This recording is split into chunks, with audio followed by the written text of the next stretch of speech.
Story number 1. Help me. A few years ago, my boss Gary went on a holiday to Spain. He'd been planning it for months, really looking forward to a break. Everything was going well, and halfway through his trip, we all assumed he was having the time of his life. One morning though, while we were at work, we got some shocking news. Gary had cut his trip short and was heading back home. Apparently, while he was out there, the police contacted him and told him his sister had tragically died in a fire in her apartment. The fire spread quickly, and by the time help arrived, it was too late. She didn't make it. We were devastated for him. Losing someone like that, especially when you're so far from home, it was unimaginable. When he got back, our company told him to take as much time as he needed to grieve. He took a couple of weeks off, understandably, and when he came back, we all tried to be supportive. We invited him into the coffee room that first Monday, offering our condolences, talking about anything to make him feel a bit more normal. He thanked us, but didn't talk much about it. After about half an hour, he said he needed to get to work and excused himself. So Gary walks back to his office, sits at his desk, and starts going through his usual routine. Turns on his computer, checks emails, and then decides to listen to his voicemails, just catching up on things while he was gone. But that's when everything changed. The first voicemail he listens to is from his sister. And it wasn't just any voicemail. It was her, screaming. I'll never forget the look on his face when he told us. She was screaming, "Help me! Help me! I'm trapped. I can't breathe." It sounded like she was calling from inside the fire. This voicemail had been recorded after she had already passed away in the fire. There's no explanation for it. The police had confirmed the time of the fire, the exact moment she died, and the call came in well after that. To this day, no one can figure it out. Gary was never the same after that. He barely talked about it, but you could see it haunted him. Even now, when I think about it, I get chills. Story number 2. The Butcher Baker. I used to know Robert Hansen as just another guy in Anchorage. He seemed like a reliable husband and father, and everyone in the community respected him. But little did we know, Hansen was hiding a horrifying secret. Between 1971 and 1983, Hansen, who would later be known as the Butcher Baker, was involved in some truly disturbing crimes. He admitted to abducting, assaulting, and killing at least 17 women, aged 16 to 41. I've read that his killing spree likely started around 1972. His method was particularly chilling. Hansen would pick up a sex worker in his car and while holding her at gunpoint, drive her to his home. There, he would assault her before taking her to a remote location. It was there that he would hunt her like a wild animal before finally killing her. Hansen confessed that he enjoyed using his knife and gun on his victims.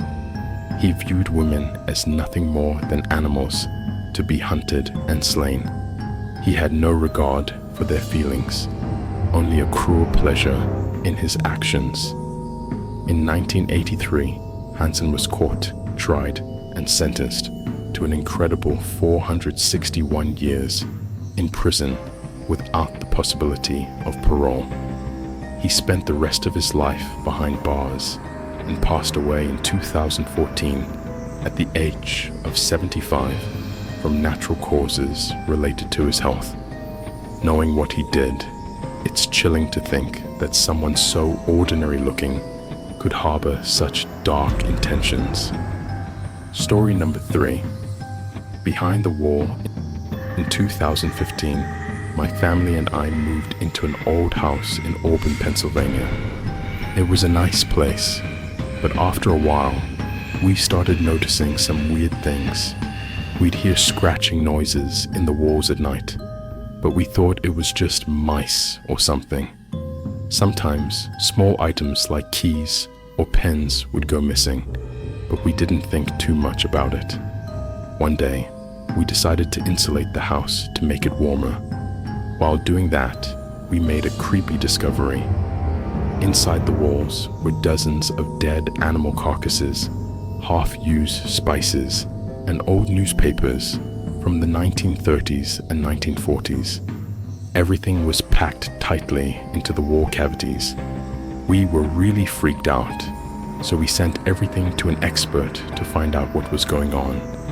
The expert told us it was probably some kind of old Dutch magic called powwowing, which people used back in the day to treat illnesses or protect their homes. It seemed like the previous owners had been using this magic for some reason, but we had no idea why.